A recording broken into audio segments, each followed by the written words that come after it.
Meantime, on the Democratic side, Hillary Clinton also winning decisively in her adopted home state, picking up 58% of the vote in New York and at least 135 of the 247 delegates. Our next guest says the results force Bernie Sanders to make a difficult decision. With next Tuesday's contests looking no better for him than New York, the Vermont senator faces increasing pressure to drop out. Let's bring in David Catanese, senior politics writer for U.S. News and World Report. There are no signs that any kind of a dropout decision might be imminent from the Vermont senator. How do you read what faces him after last night? Well, look, if he would have made New York a competitive race, say maybe only lost to Hillary Clinton by 2-5 points, that would have given him marching orders to go on to these other northeastern states and say, hey, we're going to make inroads in Pennsylvania, in Maryland, and Connecticut.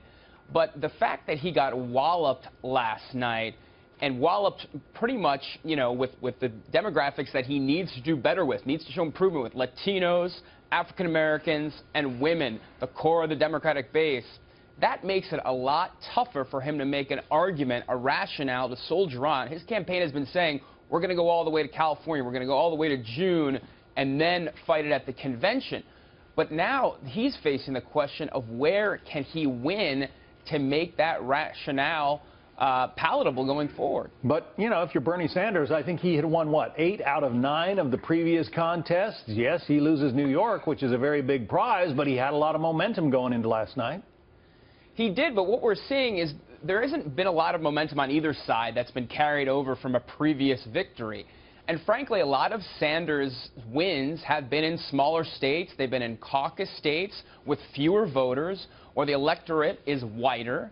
And the Clinton campaign and Democrats would point to their own system and say it is impossible for him to catch up. He is now talking about winning over superdelegates, basically coming back in some of these states, winning in a couple places, but then being dependent on superdelegates, which he has been critical before, to put him over the top against Hillary Clinton. It is a hard argument for him to make, and I think you will see in increasing days, increasing weeks, where Senator Sanders, not only that he continues his campaign, but where does he focus his message?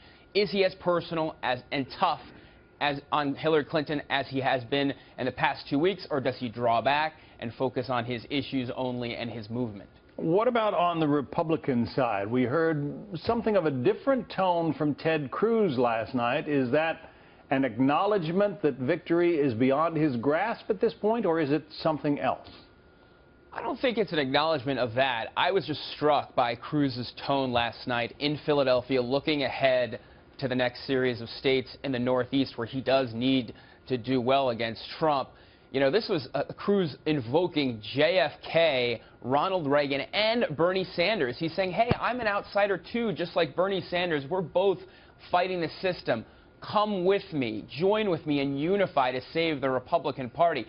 Cruz has basically thrown out his earlier script. You go back 6 months, he was talking about fighting the establishment, the Washington cartel, how everyone in Washington, including Republicans, were lined up against him.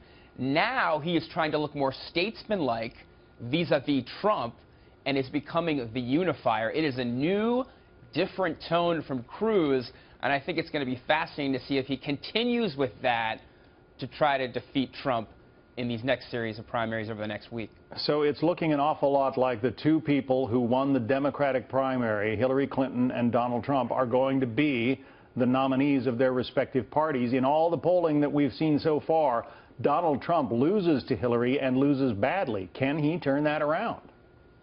He can certainly turn it around. There are lots of examples in history where you've had a one candidate down by double digits, frankly, as late as the summer, and then turning it around. Look, world events happen. Things change. Once you can't predict what's going to happen once you get in the throes of a campaign. And I think, everyone would agree, even his detractors would agree, that Donald Trump has thrown a lot of wild cards and defied a lot of skeptics during this presidential race. So Hillary Clinton will be the front runner going into that general election contest, but I think he is a wild card that will make some Democrats nervous once that campaign is engaged. Fascinating campaign season. David Catanese, thanks for sharing your insights with us. Thanks, John.